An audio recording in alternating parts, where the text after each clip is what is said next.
오늘은 제가 한국의 부모와 일본에 살고 있는 저의 자식 얘기를 해보겠습니다. 저는 좀 진보적인 성향을 갖고 있어요. 한국 부모지만 한국 부모들이 되게 보수 성향이 강한데 저는 좀 진보적 성향이 있습니다. 여기에 비해서 일본에 살고 있는 저의 아들은 좀 보수적이에요. 아마 제 아버지가 하도 진보적 성향이 있으니까 여기에 대해서 반감을 느껴서 그런지 어쨌든 그 보수적 성향이 있었던 것 같아요. 평소엔 잘 몰랐는데 일본에 얘가 살면서 더욱 그 보수 성향이 짙어진 것 같아요. 그래서 제 얘기는 진보적 한국 부모와 보수적 성향의 일본 자식이 어떻게 부자 유치하면서 서로 함께 성장하는 삶을 살 수 있을까, 이런 주제로 말씀드려볼까 합니다. 저는 일본에 와서 내가 보고 싶은 게 있었어요. 하나는 일본의 그 분재 예술이었어요. 한국에서 몇 번 본 적이 있는데 이게 우리 성향에 맞지 않는다 이런 생각을 했는데 가만히 보니까는 이게 그 작은 분재 속에 말이에요, 온갖 아름다움이 전부 들어가 있더라고요. 그리고 이 분재라는 게 한국의 분재하고 미국, 일본의 분재하고 틀린 거는 얘들은 보통 100년, 150년, 200년 넘은 게 수두룩하다는 걸 제가 아는 거예요. 그리고 오래될수록 더 웅장하고 건강하고 아름다운 모습을 보인다는 걸 알고 깜짝 놀랐어요. 그래서 일본에 와서 맨 처음에 간 것이 사이타마시에 있는 오미야 분재 미술관이라는 데입니다. 여기를 들어갔어요. 이게 오미야 분재 미술관의 안에 내부 모습입니다. 이 중에서 이 사진은 말이에요, 1000년이 됐다고 써 있어요. 천년북은 소나무예요. 멋있잖아요. 천년북은 소나무가 이렇게 예쁘게, 이거 한 30cm밖에 안 돼요, 기럭지가 좌우로 말이에요. 이렇게 예쁘게 만들어 놨어요. 미국에 가보니까는 그 왜 오래된 3000년, 3500년 된 그 거대한 삼나무가 있잖아요. 그런 건 좀 봤지만은 내 1000년 된 분재는 내 처음 본 거예요. 근데 그렇게 아직도 싱싱하고 아름다운 걸 보고 제가 놀랐습니다. 분재라는 거는 작은 푼에 큰 꿈과 멋을 담는 예술이다, 이런 말을 합니다. 작은 푼에 있잖아요. 작은 푼 속에 있지만 그 소나무나 꽃이나 여러 가지 그 많은 그 생물이잖아요. 식물이지만은 그 작은 식물을 키우면서 그 속에 자기의 꿈과 멋을 담는 예술로 승화시켜 버린 거다. 즉 나무를 화분에 심어서 노거목의 특징과 정취를 축소시켜주는 것을 분재 예술이라고 합니다. 분재는 식물이 가지고 있는 자연적 미에 조형미를 가미해서 새로운 예술로 승화한다, 탄생시킨다, 이렇게 표현을 하더라고요. 제가 그 분재의 요건을 찾아봤어요. 크게 뭐 여러 가지 말이 있지만 전 두 가지를 정리를 했습니다. 첫째는 자연의 운치와 아름다움이 들어있다. 분재 속에는 가지의 생김새, 가지 배치, 줄기의 굴곡 등의 이 균형미가 있는데 이거를 딱 잘라내는 것 같지만은 이 자연의 자기의 그 생리를 가급적 어그러지지 않고 가장 자연 좋은 모습으로 이거를 꾸며나간다는 걸 제가 알았어요. 무엇보다도 중요한 건 오랜 기다림의 시간이 필요하다. 분재는 말이에요, 기다림의 예술이에요. 자기 대 안 끝나요. 몇백 년, 수백 년 된 게 자기 대에 끝나갔어요. 몇십 년, 몇백 년 되는 거는 몇 대에 걸쳐 나온단 말이에요. 그래서 분재는 오랜 기다림과 시간이 필요한 그런 예술이다. 이게 저한테 큰 매력으로 전 담아왔습니다. 왜냐하면 요새는 너무 시류에 따라 많이 사람이 바뀌잖아요. 이건 아까 그 1000년이 됐다는 말이에요. 그런 거 나무의 그 밑줄기 사진입니다. 그래서 그런 분재가 우리나라에는 없었느냐? 안 그래요. 분재는 한국인은 왜 은근과 끈기의 나라라고 그러잖아요. 근데 이조 초기 선비의 강시안이라는 유명한 사람이 있었어요. 선비고 나라에 녹도 많이 먹고 그랬는데 문인이고, 이 사람이 쓴 양화 소록이라는 글이 있는데 거기에 분재라는 용어가 벌써 나옵니다. 그리고 1935년에 발견된 고구려 무용충 벽화에도 분재의 그림이 이미 있다고 역사가들이 밝혀냈습니다. 그러니까 우리 문화 속에 분재 문화가 있는 거예요. 지금은 일본이 온통 정통적인 분재 국가라고 생각하지만은 우리의 분재 문화를 이 사람들이 더 발전시킨 게 아닌가, 이런 생각이 좀 했습니다. 그래서 우리 문화유산의 가치를 우리가 제대로 모르고 있어서 안타깝다, 이런 생각을 합니다.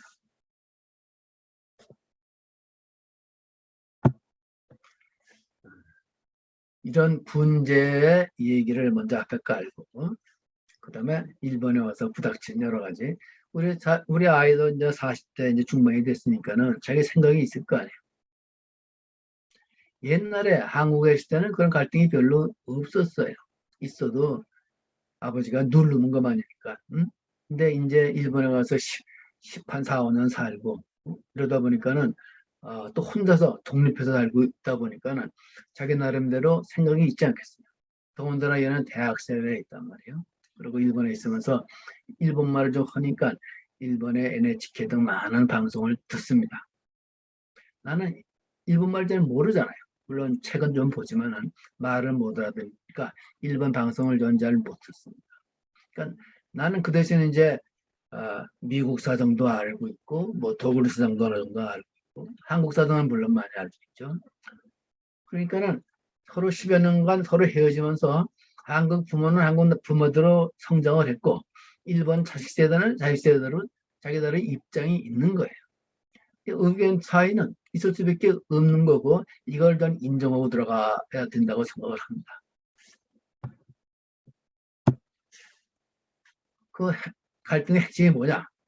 먼저 부모는 말이에요. 나는 여행을 많이 다니잖아요. 국내. 경주에 내가 포항에도 오래 살았는데, 경주가 바닷가에 가면은 그 수중에 문무왕릉이 있단 말이에요. 이게 임진왜란과 일제 병합 시기와 6.25 이르기까지 한국 도초에 그 일본 문무왕릉처럼 말이에요. 그 일본 왜구들이 쳐들어와서 한국 사람들 괴롭힌 얘기가 차고 넘친단 말이에요. 그리고 현재 물론 한일의 갈등이 있지만은 이 갈등이 이게 단순한 갈등이 아니라 긴 역사가 있는 거예요. 그래서 한일 갈등이 단순하게 싸움과 불화를 들쑤시며 이익을 보는 일부 정치인의 언론의 문제는 아니다. 단순하게 말이에요. 이게 뿌리가 있는 거예요. 그래서 요즘 한국 사람들이 말이에요. 한국 국민들은 반성 없는 일본 그 수구의 지도자들과 주류 언론의 형태에 우리가 분노하고 있다. 저는 항상 머릿속에 이런 생각을 하고 있을 거예요. 이런 생각을 갖고 있죠. 아마 여러 선생님들도 마찬가지일 겁니다. 근데 일본에 있는 애들은 뭐냐? 얘는 나보다 객관적으로 일본에서 그래요. 한국을 바라볼 수 있고 나보다 객관적으로 일본에서 일본을 바라본 거예요. 이건 뭐냐면은 한국의 언론이라든가 한국의 많은 매스컴들이 또뭐 정치인들이나 그런 사람들이 양국의 건설적 미래보다 과거에 집착해서 미래로 나아가지 못하는 게 아닌가. 이게 한심하다는 거예요. 근데 자기가 살아보니까 대부분 일본 시민들은 10여 년간 살았으니까, 10한 5년 살았으니까 대부분 일본 시민들은 정치에 관심도 없고 정치인들이라는 것에 대해서 그렇게 그냥 모른다는 거예요. 독도가 뭔지도 모르고 대부분 모른다는 거예요. 그런데 얘가 볼 때는 말이에요. 일본에 잠깐만요. 일본에 대부분 일본 시민들은 그 정치에 관심도 없다 이런 얘기고. 근데 얘가 방송을 들어보니까는 일본의 NHK가 한국의 그 조중동이나 MBC나 한겨레보다 훨씬 공정하게 보도하는 부분이 있다. 이거를 얘가 느낀 것 같아요. 그러면서 한국 언론은 너무나 선동적이다. 이 결론이 이건 거예요. 아침에 이게 못마땅했어요. 자식이 어떻게 이런 일을 할 수 있나, 내 부모한테서. 근데 가만히 얘 입장을 들어보니까는 얘 입장에 맞는 거예요. 먼저 얘가 못마땅하게 생각하는 건 토착외고란 말이었어요. 토착외고.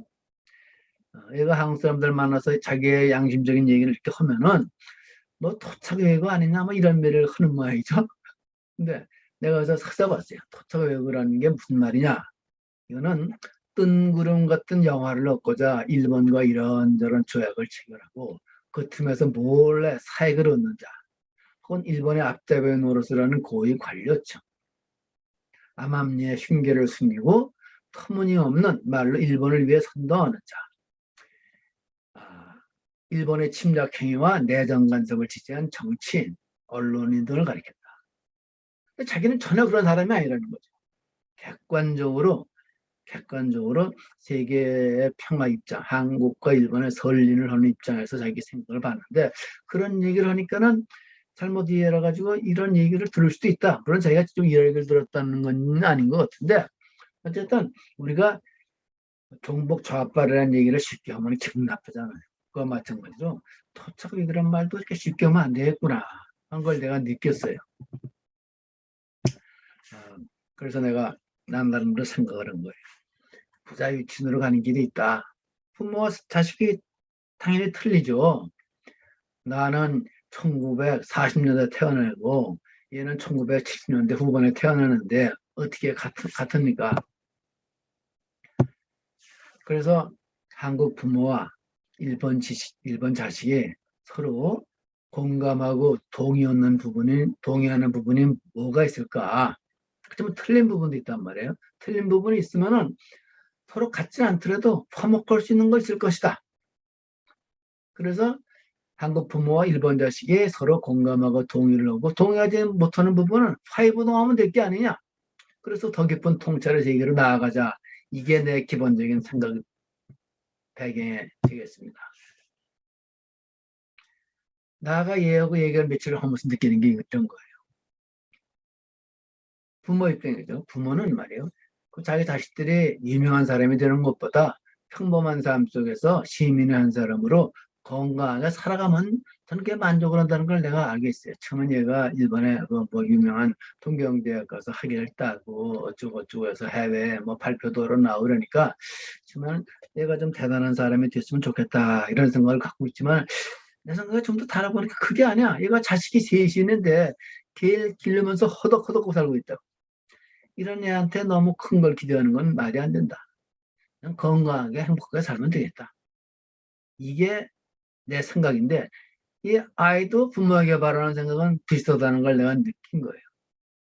부모가 내가 바라는 건 나이가 들어도 기죽지 않고 작은 일을 해도 사회에 도움을 주면서 일을 하고 건강하게 살아가는 모습 보면 그게 전부인 것 같아요. 나에게 내가 뭐 돈을 벌어서 자기에게 뭘 주는 것도 바라지 않고 뭐 여러 가지 뭐 사회에 나와서 큰일 하는 것도 바라지 않고 그냥 부모가 행복하고 건강하게 사는 걸 원하고 있다는 걸 내가 아는 거예요. 그래서 자식과 부모와 자식의 생각이 달라도 대화는 가능한 거예요. 합의점도 마음대로 할 수 있다. 그래서 자식은 제일 바라는 건 말이에요. 꽉 맥히고 이런 그런 부모가 아니라 열린 모습에 탁 트인 그런 마음을 갖고 있는 부모를 보고 싶어 하는 것 같아요. 그래서 자식이 어떤 얘기를 해도 좀 기분 나쁜 얘기를 해도 억깝게 생각하지 않고 받아들일 수 있으면은 서로 받아들이고 받아들이지 못하는 부분은 받아들이지 못하고 그러면서 서로 웃고 살고 이걸 바라는 것 같아요. 나도 그렇죠. 내가 얘들하고 뭐 논쟁할 것도 아니고 말이에요. 그런 걸 더 어디서 느꼈느냐. 예군에 여행을 했어요. 또 내가 좋아하는 그 온천을 간 거예요. 저기 유명한 온천 나오면서 냉 모밀집을 일본은 난 모밀에다 국수는 말이에요. 따뜻한 우동만 난 좋아했는데 일본에서 정말 비싼 우동은 냉 우동이더라고. 그래서 그 유명한 냉 우동집을 찾았어요. 근데 이 집에 가니까는 여러 그림들이 쫙 붙어 있는데 사랑의 애자 같은데 이건 이렇게 그려놨더라. 사랑은 단순히 그 따스하고 온화하고 이런 모습이 있는 게 아니라 어떤 때는 싸움도 하고 부닥치기도 하고 이렇게 열정적으로 말이에요. 이렇게 서로 갈등도 일으키고 하지만은 그 전체가 하나의 조화로운 사랑일 수도 있다는 걸 보여주는 것 같아서 난 다양한 사람들을 이렇게 해석을 해서 그 이 유명한 그 우동집에서 요 사진을 내가 카피해가지고 이렇게 붙여놨고 봅니다. 내가 생각하는 사랑은 뭐 러브 이즈 블루, 뭐 러브 이즈 아름다운 노래가 많은데 실제로 부부간의 사랑도 그렇고 부자지간의 사랑도 그렇고 또 애인 간의 사랑도 그렇고 이런 모습이 더 있다고 생각해요. 그래서 난 참 어느 화가인지 모르겠지만 참 잘 그렸다. 마치 내 생각 같다. 이런 생각을 했어요. 그래서 여기서 나와가지고 비가 엄청 많이는 아니지만 비가 꽤 쏟아지는 날인데 7 식구가 우리 부부하고 일본의 5 부부가 말이에요. 여기에 그, 그 온천 이카오 온센 그런 그 지역인데 여기에 365 계단이 있어요. 이 온천 거리에. 그래서 이걸 비 오는 날 같이 신발이 홀딱 다 젖고 신발에다 양발에다 젖어가지고 말이에요. 신발에다 젖어가지고 아주 엉망이 될 때까지 다 걸어갔어요. 걸어가고 걸어 내려오면서 여러 가지 같이 추억도 쌓고 재밌는 얘기도 하고 그러면서 어느 호텔에 묵었어요. 또. 근데 이 호텔에서 아주 내가 기가 막힌 걸 본 거예요. 호텔에 나오는데 아침에 비가 개었어요. 근데 그 앞에 그 수성공원이라는 데가 있는데 이게 여기서 나는 그 깜짝 놀라는 모습을 본 거예요.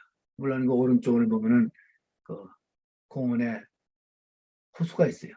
호수를 가보니까 전부 노인이더라고요. 전부 내 또래들의 노인들이 젊은 사람은 하나도 없어요. 물론 그 평일이 아니고 이게 평일이었기 때문에 그렇겠지만 노인들이 그냥 낚시를 평화롭게 하고 앉았더라고요. 근데 그 공원에 말이에요. 이런 걸 봤어요. 항구 평화를 기원한다 하면서 아주 내가 감동적인 걸 봤는데 이게 하나 온센 호텔 옆에 그 사이타마 현인데 여기에 그 스이즈 공원이라는 데가 여기에 영영 현창비라는 비석이 있는데 여기에 수많은 사람 전쟁하다가 죽은 사람 그러니까 그게 전몰장병들의 이름이 그냥 이게 한 1,100명 되는 것 같아요. 가득히 써 있더라고. 정말 여러분들 아시겠지만 제주도 가면은 제주도에 우리 문 대통령이 있을 계실 때 그 사람만의 왜 4.3 학살가태가 있었잖아요. 4.3이니까 유명한 학살가태가 있었는데 거기에 대해서 처음으로 사죄를 했잖아요. 문 대통령이 참 눈물겨운 그런 현장이었는데 내가 이런 평화공원에서 이런 전멀비를 볼 줄도 몰랐고 거기에 항구 평화를 기원한다. 이런 게 있는데 이게 사실 여기만 있는 게 아니라 몇 번 봤어요. 몇 군데서 봤는데 일본 사람들이 한국 평화를 원한다는 거야. 근본적으로. 근데 이 공원에 대해서 다른 사람은 그렇게 이걸 그냥 뭐 관심 있게 안 보고 지나가더라고 일본 사람. 근데 나는 아주 감명 깊게 봤어요. 그래서 내가 화해의 실마리를 찾은 거예요. 소위 이런 일본 평화를 원하는 사람들의 의미와 한국 사람들이 평화를 의미하는 사람들의 생각은 같다. 일본 시민제력과 한국의 시민제력은 같은 거예요, 거의. 그 주류는. 처음에 말씀드렸듯이 내가 만난 대부분의 일본 학생들이나 청장년들, 노인들, 그리고 내가 여기 우리 아들이 다니는 일본 교회를 갔을 거 아니에요. 큰 목사님과 교인들이 그렇게 착해요, 사람들이. 그리고 아주 상당히 평화롭다는 걸 내가 평화로운 평화적인 심성을 가진 사람들의 일본 시민들이다. 물론 겉과 속이 틀리다 그러지만은 어느 정도면 되지 다 나타나잖아요.